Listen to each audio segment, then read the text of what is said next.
Good afternoon guys. അപ്പോൾ ഇന്നത്തെ video എന്ന് പറയുന്നത് നമ്മുടെ കാച്ചിലിൻ്റെ കഥയാണ്. അങ്ങനെ ഒരു വർഷമായി നമ്മുടെ കാച്ചിലിങ്ങനെ നമ്മുടെ അയ്യത്തിങ്ങനെ ഉണ്ടായി. ഇപ്പം അതിൻ്റെ വിളവെടുപ്പാണ്. അപ്പം നമ്മൾ 3-4 ദിവസം കൊണ്ട് ഇങ്ങനെ ട്രൈ ചെയ്യുക. അപ്പം 4-ാമത്തെ ദിവസമായപ്പം അത്യാവശ്യം അതിൻ്റെ എൻഡ് വരെ നമ്മൾ എത്തിച്ചു. പിന്നെ നമ്മൾ 2-3 ബക്കറ്റ് വെള്ളം കൊണ്ട് ഒഴിച്ചിട്ടും അങ്ങോട്ട് അനങ്ങുന്നില്ല. ലാസ്റ്റിൽ ഒരു ബക്കറ്റ് കൂടെ നമ്മൾ ഒഴിച്ചു.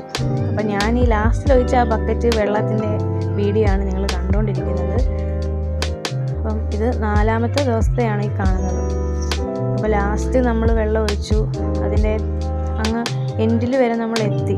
അപ്പോൾ കുറച്ചും കൂടെ ഒന്ന് ഇതാകാൻ വേണ്ടിയിട്ട് നമ്മളൊന്ന് അനക്കി കൊടുക്കുക.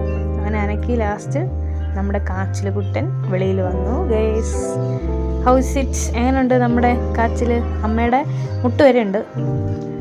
അമ്മ പറയുന്നു ഒരു 8-10 കിലോ കാണുമെന്ന്. അതിൻ്റെ സന്തോഷമാണ് അമ്മയുടെ മുഖത്ത് നിങ്ങൾ കണ്ടുകൊണ്ടിരിക്കുന്നത്. ഗൈസ് നോക്കൂ, അമ്മയുടെ സന്തോഷം ചിരി അടക്കാൻ പറ്റുന്നില്ല അമ്മയ്ക്കത് കണ്ടിട്ട്. അപ്പോൾ നമ്മുടെ ഈ വർഷത്തെ കാച്ചിൽ കുട്ടന്മാരുടെ ഫസ്റ്റ് വിളവെടുപ്പാണ്. അങ്ങനെ നമ്മൾ അളിയെല്ലാം നമ്മൾ വെള്ളം ഒഴിച്ച് നമ്മൾ കഴുകി ഫ്രഷാക്കി എടുത്തു. അപ്പം അതിൻ്റെ സൈഡിൽ കൂടെ കുഞ്ഞാൾ വന്നിട്ട് എല്ലാം വൃത്തിയാക്കുക. അപ്പം ഞാൻ വെള്ളം ഒഴിച്ചുകൊണ്ടിരുന്നപ്പോൾ പറഞ്ഞു, അമ്മ വെള്ളം ഒഴിക്കണ്ട, ഞാൻ വെള്ളം ഒഴിച്ചോളാം, ഞാൻ കുളിപ്പിച്ചോളാം ഞാൻ കാച്ചിലിനെ. അങ്ങനെ കാത്തു വെള്ളം ഒഴിക്കുകയാണ് കേസ്. വെള്ളം ഒഴിച്ചിട്ട് മതിയാവുന്നില്ല. അപ്പോൾ ടാറ്റാ ബൈ.